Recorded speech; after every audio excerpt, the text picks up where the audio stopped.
Captain Akshay Chopra हमारे साथ जुड़ रहे हैं, उनके पास मैं जाना चाह रहा हूं। कैप्टन, आपके मुताबिक क्या कुछ एक चीजें ऐसी होती हैं जिसमें वेरिएबल्स होते हैं कि मैं होऊंगा तो कोई और फैसला लूंगा, मेरी जगह कोई और होगा तो कोई दूसरा फैसला ले सकता है? नहीं, पहली चीज तो ऐसा बिल्कुल नहीं होता और I am with air marshal के साथ ही मैं बिल्कुल सही कह रहे हैं वो। देखिए, पहली चीज तो ये है कि मैंने खुद जब ट्रांसपोर्ट फ्लाइंग करता था मैं एयरफोर्स में, तो मैं वीआईपीज को ही फ्लाई करता था और वीआईपीज को फ्लाई करने से पहले एक प्रॉपर प्रोटोकॉल होता है। एवरीथिंग, जैसे आप आपको पता लगता है कि आपने इस दिन पे वीआईपी को लेके जाना है, आपको हर चीज जो है बिल्कुल टू द पॉइंट करनी होती है।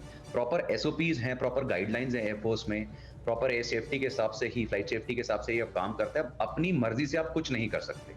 अपनी मर्जी से आपकी जो ट्रेनिंग होती है वो काम आती है कि अगर कोई इमरजेंसी सिचुएशन आती है आप उसे कैसे हैंडल करेंगे। फॉर एग्जाम्पल, अगर इंजन फायर होता है तो जितने भी एयरक्राफ्ट्स हैं, जब हमारी ट्रेनिंग चलती है तो इंजन फायर की ड्रिल्स, इंजन फेलियर की ड्रिल्स हमारे को रोज कराई जाती। हमारे सबकॉन्शियस में घुस चुका होता है कि अगर हमारे एयरक्राफ्ट का इंजन फेलियर हुआ तो हमें क्या करना है। हम आंख बंद करके भी उस ड्रिल को कर सकते हैं। हमें पता है बटन्स कहाँ हैं, कैसे ऑपरेट करने हैं। जो B-5 हेलीकॉप्टर्स हैं, ये मेरे सामने ही इंडक्ट हुए थे, मुझे याद है। बहुत ही ब्यूटीफुल और बहुत ही एडवांस हेलीकॉप्टर्स हैं।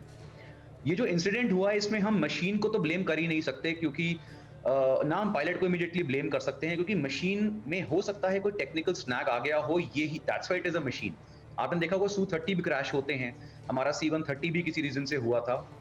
तो हम ये नहीं बोल सकते कि बेस्ट ऑफ द मशीन्स हैं इसलिए वो क्रैश नहीं हो सकती। बिल्कुल हो सकती हैं। हो सकता है ऊपर हवा में कोई ऐसा टेक्निकल एरर आ गया, कोई स्नैग आ गया, कोई इंजन में ऐसी मेजर प्रॉब्लम आ गई हो जिसकी वजह से जो फायर है वो कंट्रोल ना हो रही हो, जबकि इंजन्स में फायर एक्सटिंग्विशर्स ऑलरेडी होते हैं जो आप ऑटो ऑपरेट कर सकते हैं।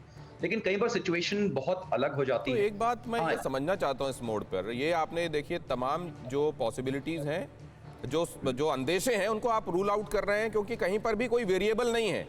उनको ए को ए लिखा जाता है तो ए ही लिखा जाएगा, उसको सी के तरीके से ए नहीं लिखा जा सकता, ये इतना स्पष्ट है। अगर ऐसा है तो फिर कहां पर, अभी ये बात मैं समझना चाहता हूं। विंग कमांडर आलोक सहाय हमारे साथ जुड़ रहे हैं। विंग कमांडर, ये जरा आप हमें समझाइए कि ये क्या, जो हम अक्सर सुनते हैं ब्लैक थंडर, वो ब्लैक क्लाउड्स, एयर पॉकेट्स, इस तरह की सिचुएशंस अचानक कुछ बन सकती हैं क्या, जो इस तरह की सुपर मशीन और स्किलफुल पायलट को भी परेशान कर दें? ऐसा हो सकता है क्या?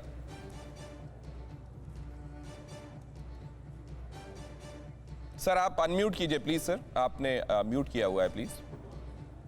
हाँ, इस तरह की अवस्था बन सकती है पहाड़ी वाले क्षेत्रों में, खास करके कभी कभी एयर पॉकेट्स बनते हैं। कैटाबॉलिक एनाबॉलिक विंड्स भी होते हैं पहाड़ी सरफेसेस पे, जो ऊपर से नीचे और नीचे से ऊपर की तरफ जाते हैं। उससे थोड़ा बहुत हेलीकॉप्टर की ऊंचाई में फर्क पड़ता है, झटका लग सकता है।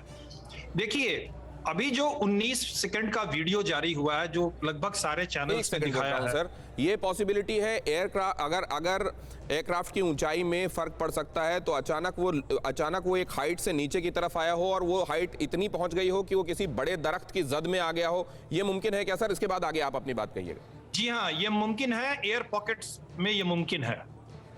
Right sir, please carry on. आपने देखा होगा सिविल एयरक्राफ्ट में भी ये चीजें होती हैं। इतना भारी जहाज है, अगर वो एयर पॉकेट में फंसता है तो काफी तेजी से 1000-2000 फीट ऊपर और 2000 फीट नीचे जहाज झटके खा के गिरता है और कई पैसेंजर उसमें इंजर्ड हो जाते हैं। सिविल एविएशन में भी होता है।